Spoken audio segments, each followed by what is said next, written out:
ప్రపంచాన్ని వణికించిన 2 మహాయుద్ధాలు చరిత్ర పుస్తకాలలో మాత్రమే మిగిలిపోయాయని అనుకున్నాం. కానీ ఇప్పుడు ప్రపంచ రాజకీయాల్లో జరుగుతున్న పరిణామాలు మరోసారి ఆ భయంకర జ్ఞాపకాలను గుర్తు చేస్తున్నాయి. మధ్యప్రాచ్యంలో పెరుగుతున్న ఉద్రిక్తతలు ప్రపంచాన్ని మూడో ప్రపంచ యుద్ధం వైపు నడిపిస్తున్నాయా అనే అనుమానాలు కలుగుతున్నాయి. ఓవైపు ఇరాన్, మరోవైపు ఇజ్రాయెల్, అమెరికా. వీరి మధ్య నెలకొన్న ఉద్రిక్తతలు రోజురోజుకు ప్రమాదకర స్థాయికి చేరుతున్నాయి. భూగర్భంలో నిర్మించిన రహస్య క్షిపణి నగరాలు, వేల కిలోమీటర్ల దూరం దాడి చేసే బాలిస్టిక్ మిసైల్స్, అణ్వాయుధాలపై పెరుగుతున్న అనుమానాలు ఇవన్నీ కలిసి ప్రపంచాన్ని ఆందోళనలోకి నెట్టుతున్నాయి. యుద్ధం ఒక ప్రాంతంలో మొదలైతే అది ఎలా ప్రపంచాన్ని మొత్తం ప్రభావితం చేస్తుందో చరిత్ర ఇప్పటికే చూపించింది. ఇప్పుడు మధ్యప్రాచ్యంలో మంటలు చెలరేగుతున్న ఈ పరిస్థితి చివరకు ఎటు దారితీస్తుంది? ఇది కేవలం ప్రాంతీయ యుద్ధమేనా, లేక ప్రపంచాన్ని మరో మహాయుద్ధం వైపు నెట్టే ప్రమాదకర సంకేతమా?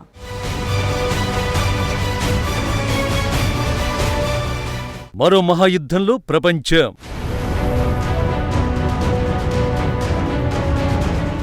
భారత్ను తాకిన యుద్ధ మంటలు.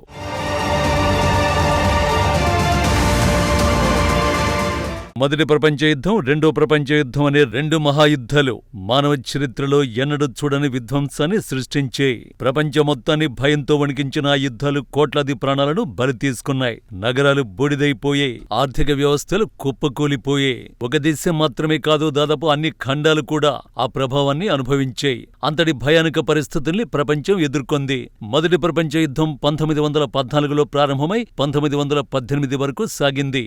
ఈ యుద్ధం యూరోప్లో మొదలై క్రమంగా ప్రపంచవ్యాప్తంగా విస్తరించింది.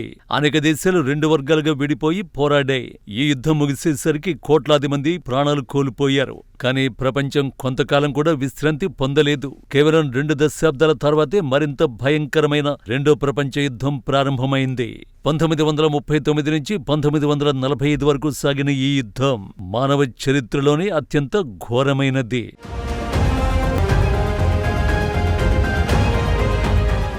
ఈ యుద్ధంలో అణుబాంబుల వినియోగం కూడా జరిగింది. రెండవ ప్రపంచ యుద్ధం చివర్లో అమెరికా జపాన్ దేశంలోని హిరోషిమా, నాగసాకి నగరాలపై అణుబాంబులు విసిరింది. ఆ ఒక్క దాడితో లక్షలాది మంది ప్రాణాలు కోల్పోయారు. నగరాలు క్షణాల్లో నేలమట్టమైపోయాయి. ఆ ప్రాంతాల్లో ఎన్నో సంవత్సరాల పాటు జీవనం దాదాపు అసాధ్యమైపోయింది. అప్పటి నుంచి ప్రపంచం అణ్వాయుధాల భయాన్ని ఎప్పటికీ మర్చిపోలేదు. ఒకసారి కాలిన చెయ్యి మళ్లీ అగ్గి దగ్గరకు వెళ్లదు అనేలా ప్రపంచ దేశాల అణుయుద్ధం గురించి ఎప్పుడూ భయపడుతూనే ఉన్నాయి. ఈ 2 ప్రపంచ యుద్ధాల తర్వాత కూడా ప్రపంచంలో చిన్న చిన్న యుద్ధాలు జరిగాయి, కానీ అవి ప్రపంచ యుద్ధాల స్థాయికి మాత్రం చేరలేదు. అయితే ప్రస్తుతం మధ్యప్రాచ్యంలో పెరుగుతున్న ఉద్రిక్తతలు మళ్లీ ఆ భయానక దృశ్యాలను గుర్తు చేస్తున్నాయి. ముఖ్యంగా ఇరాన్, ఇజ్రాయెల్ మధ్య జరుగుతున్న ఘర్షణలు ప్రపంచ రాజకీయాలను కుదిపేస్తున్నాయి. విశ్లేషకుల అభిప్రాయం ప్రకారం ఈ పరిస్థితులు అదుపు తప్పితే మూడో ప్రపంచ యుద్ధాన్ని కూడా దారితీసే ప్రమాదం ఉందని చెబుతున్నారు.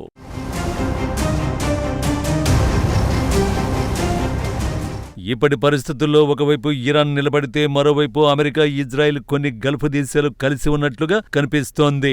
ఈ కారణంగా మధ్యప్రాచ్య ప్రాంతంలో ఉద్రిక్తతలు రోజురోజుకు పెరుగుతున్నాయి.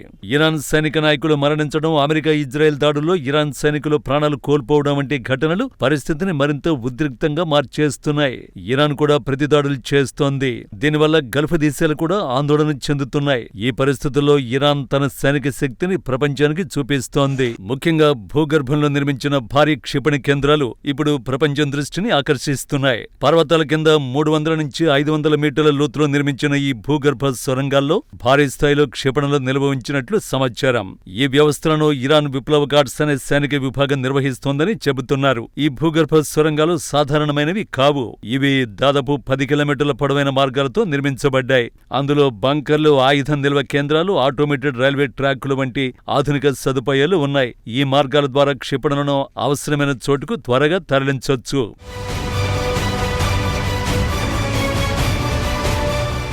ఇక్కడ నిల్వలో ఉన్న క్షిపణులు షహాబ్ 3, సెజిల్, ఖైబర్ షేఖాన్ వంటి బ్యాలిస్టిక్ క్షిపణులు ఉన్నాయి. వీటి దాడి పరిధి దాదాపు 2000 కిలోమీటర్ల వరకు ఉంటుందని చెబుతున్నారు. ఈ వ్యవస్థలో మరో ప్రత్యేకత ఏమిటంటే సంప్రదాయ లాంచ్ ప్యాడ్లు లేకుండానే క్షిపణులను ప్రయోగించగలగడం. సొరంగాల నుంచి నేరుగా క్షిపణులు బయటకు దూసుకువెళ్లే విధంగా నిర్మాణం చేశారు. అంతేకాదు రహస్య కమ్యూనికేషన్ కోసం ఫైబర్ ఆప్టిక్ కేబుల్స్ ఉపయోగించారు.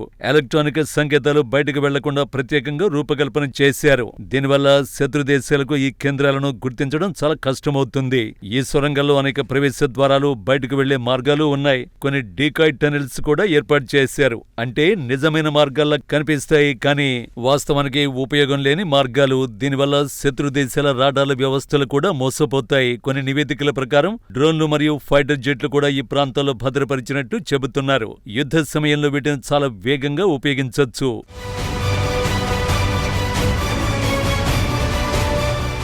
అమెరికా, ఇజ్రాయెల్ చేసిన కొన్ని దాడుల్లో ఇరాన్ భూగర్భ అణు కేంద్రాలు నష్టపోయినప్పటికీ ఈ క్షిపణి నగరాలకు పెద్దగా నష్టం కలగలేదని విశ్లేషకులు చెబుతున్నారు.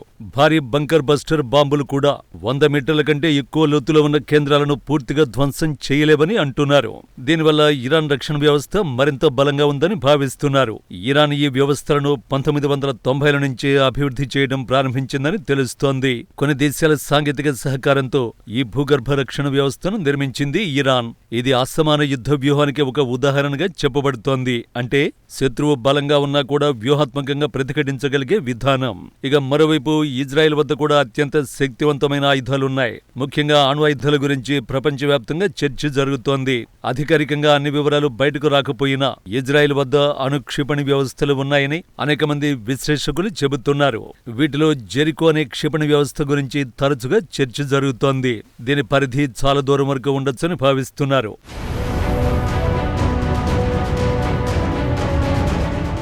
అణ్వాయుధాల భయం ఎందుకంత ఎక్కువగా ఉంది అంటే వాటి ప్రభావం సాధారణ బాంబులతో పోలిస్తే ఎన్నో రెట్లు ఎక్కువ. ఒక అణు పేలుడు జరిగిన ప్రాంతంలో కేవలం భవనాలు మాత్రమే కాదు, జీవ వైవిధ్యం కూడా తీవ్రంగా నాశనమవుతుంది. రేడియేషన్ ప్రభావం చాలా సంవత్సరాల పాటు కొనసాగుతుంది. అందుకే ప్రపంచ దేశాలు అణుయుద్ధాన్ని ఎప్పుడూ నివారించడానికి ప్రయత్నిస్తున్నాయి. ఇరాన్, ఇజ్రాయెల్ మధ్య జరుగుతున్న ఘర్షణలు కేవలం 2 దేశాల మధ్య పోరాటంగా మాత్రమే కనిపించినా దాని వెనుక అనేక అంతర్జాతీయ శక్తులు ఉన్నాయి. ఇరాన్కు మద్దతుగా కొన్ని మిలిటెంట్ గ్రూపులు పనిచేస్తున్నాయని ఆరోపణలున్నాయి. మరోవైపు ఇజ్రాయెల్కు అమెరికా, కొన్ని ఇతర దేశాల మద్దతు ఉంది. ఈ పరిస్థితి యుద్ధాన్ని మరింత సంక్లిష్టంగా మారుస్తోంది.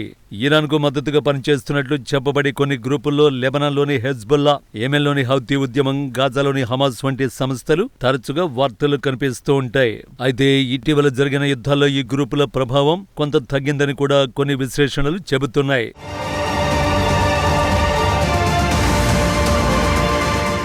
ఇరాన్లోని రాజకీయ పరిస్థితులు కూడా ఈ ఘర్షణలపై ప్రభావాన్ని చూపుతున్నాయి. దేశంలో మతాధారిత ప్రభుత్వం ఉంది. కొన్ని సందర్భాల్లో ప్రజల్లో అసంతృప్తి వ్యక్తమైంది. ముఖ్యంగా హిజాబ్కు సంబంధించిన నిరసనలు ప్రపంచ దృష్టిని ఆకర్షించాయి. కానీ విదేశీ దాడులు జరిగినప్పుడు దేశంలోని ప్రజలు సాధారణంగా ఒకే వైపు నిలబడే అవకాశం ఉంటుంది. విదేశీ ప్రమాదం ఎదురైనప్పుడు ప్రజలు ప్రభుత్వానికి మద్దతిచ్చే పరిస్థితి ఏర్పడుతుంది. ఇరాన్లో బాసిజ్ అనే ప్రజా మిలిషియా వ్యవస్థ కూడా ఉంది. సంక్షోభ సమయంలో సాధారణ ప్రజలను సమీకరించి ప్రభుత్వానికి మద్దతు ఇవ్వడానికి ఈ వ్యవస్థ ఉపయోగపడుతుంది. ఈ కారణంగా దేశాన్ని పూర్తిగా బలహీనపరచడం అంత సులభం కాదని కొందరు విశ్లేషకులు అంటున్నారు. ఇదే సమయంలో హార్ముజ్ జలసంధి కూడా ప్రపంచ రాజకీయాల్లో కీలకంగా మారింది. ప్రపంచ చమురు రవాణాలో పెద్ద భాగం ఈ మార్గం ద్వారా జరుగుతుంది. ఈ మార్గంలో ఉద్రిక్తతలు పెరిగితే ప్రపంచ ఆర్థిక వ్యవస్థపై కూడా ప్రభావం పడుతుంది. చమురు ధరలు పెరిగే అవకాశం ఉంటుంది. దాని ప్రభావం దూరదేశాలపై కూడా పడుతుంది.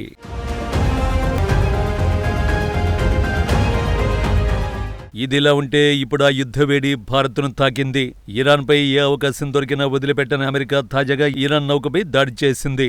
100 మందిని చంపేసింది. అరేబియా మహాసముద్రంలో శ్రీలంక తీరాల సమీపంలో జరిగిన ఈ ఘటన ఇరాన్ సైనిక నౌకను లక్ష్యంగా చేసుకుంది. విశాఖపట్నం నేవీ ఈవెంట్లో పాల్గొని తిరిగి దేశానికి వెళుతుండగా అమెరికన్ సబ్మెరైన్ దాడి చేసింది. అధికారిక ప్రకటనలో అమెరికా ఈ చర్యను ధృవీకరించింది. ఈ దాడిలో 100 మంది సిబ్బంది మరణించారు. 80 మంది తీవ్ర గాయాలతో రక్షించబడ్డారు. క్షతగాత్రులను శ్రీలంక రక్షించింది. ఆసుపత్రులకు తరలించింది. మృతదేహాలను ఇరాన్కు తరలించింది. శ్రీలంక తీరాలు భారత మహాసముద్ర ప్రవేశ ద్వారాల్లో ముఖ్యమైనవి. ఇక్కడ ఇరాన్ నౌక ఉండడం చైనా ఇరాన్ సంబంధాలు బెల్ట్ అండ్ రోడ్ వంటి వ్యూహాలతో ముడిపడి ఉండొచ్చు. అమెరికా ఈ ప్రాంతంలో తన ప్రాబల్యాన్ని ప్రదర్శించాలనే ఉద్దేశంతో చర్య తీసుకుందని విశ్లేషకుల అంచనా. అంతర్జాతీయ జలాల్లో అమెరికా దాడి చేయదన్న ధైర్యంతో ఇరాన్ నౌక స్వదేశానికి బయలుదేరింది. కానీ అమెరికా నిబంధనలకు విరుద్ధంగా దాడి చేసింది. అమెరికా దాడిపై ఇరాన్ స్పందించింది. దీనికి ప్రతీకారం తీర్చుకుంటామని హెచ్చరించింది. మరోవైపు గాయపడిన వారికి మెరుగైన చికిత్స అందిస్తున్నామని తెలిపింది. ఇలాంటి ఘటనలు సైనికుల మానసిక స్థితిని ప్రభావితం చేసి భవిష్యత్తు మిషన్లలో జాగ్రత్తలు పెంచుతాయి. మరోవైపు భారతదేశం, శ్రీలంక తమ జలాంతర్గాముల భద్రతను పరిశీలిస్తున్నాయి.